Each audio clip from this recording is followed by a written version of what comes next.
2017 जब बाहुबली 2 आई थी तो पूरा इंडिया सिर्फ एक ही चीज़ कह रहा था कि ये स्टार कोई नॉर्मल स्टार नहीं है, ये एक पैन इंडिया स्टार है। Every frame of that film is a painting. Rajamouli ने प्रभास को सिर्फ लाइट ही नहीं किया था बल्कि उसे कार्व किया था। Now let's fast forward to 2023। आदि पुरुष नाम की एक फिल्म रिलीज होती है इस ही पैन इंडिया स्टार के साथ। एंड नाउ सडनली सब ये कहने लगते हैं कि प्रभास बेकार लग रहा है, अंकल लग रहा है, उसके चेहरे और शरीर पर वीएफएक्स किया हुआ है and he looks tired, he looks bloated.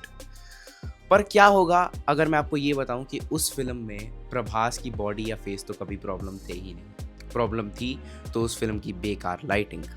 आज मैं ये साबित कर दूंगा कि कैसे बॉलीवुड ने हमारे पैन इंडिया स्टार को बिगाड़ दिया और कैसे प्रशांत नील ने हमें उस पैन इंडिया स्टार की असली वैल्यू रियलाइज कराई।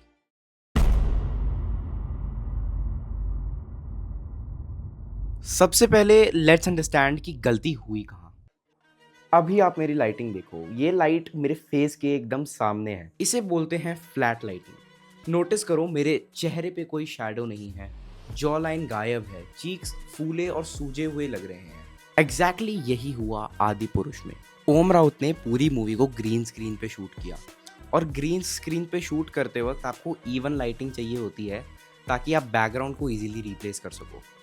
अब ग्रीन स्क्रीन पे शूट करने का रिजल्ट ये हुआ कि प्रभास का नेचुरल टेक्सचर ही गायब हो गया। उसके चेहरे के स्कार्स, उसकी दाढ़ी की रफनेस सब स्मूदन हो गई। आसान शब्दों में इसको रखूं तो एक मास हीरो को गमी बेयर बना दिया। जब एक सीरियस फेस से शैडोज को हटा दिया जाता है तो वो एक चॉकलेट बॉय की तरह बनने की कोशिश करता है और प्रभास कोई चॉकलेट बॉय नहीं है।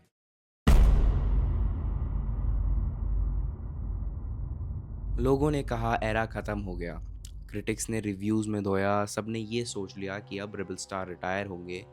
पर तभी एंट्री होती है एक बंदे की जिसको लाइटिंग की समझ थी और वो जानता था कि प्रभास जैसे सीरियस फेस को कैसे शोकेस करना है। एंटर प्रशांत नील।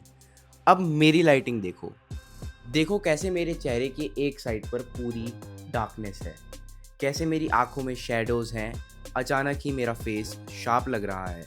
यहाँ मेरे चेहरे पे टायर्डनेस नहीं दिख रही, डेंजर दिख रहा है।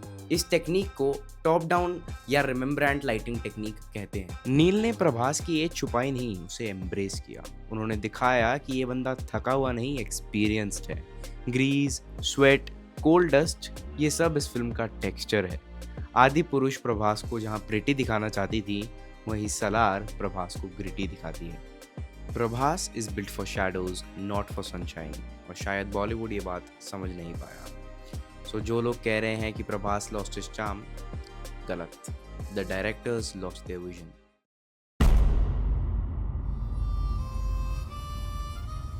फाइनली संदीप रेड्डी वांगा, हमें फेयर एंड लवली प्रभास नहीं चाहिए, हमें वही पुराना रग डार्लिंग प्रभास चाहिए।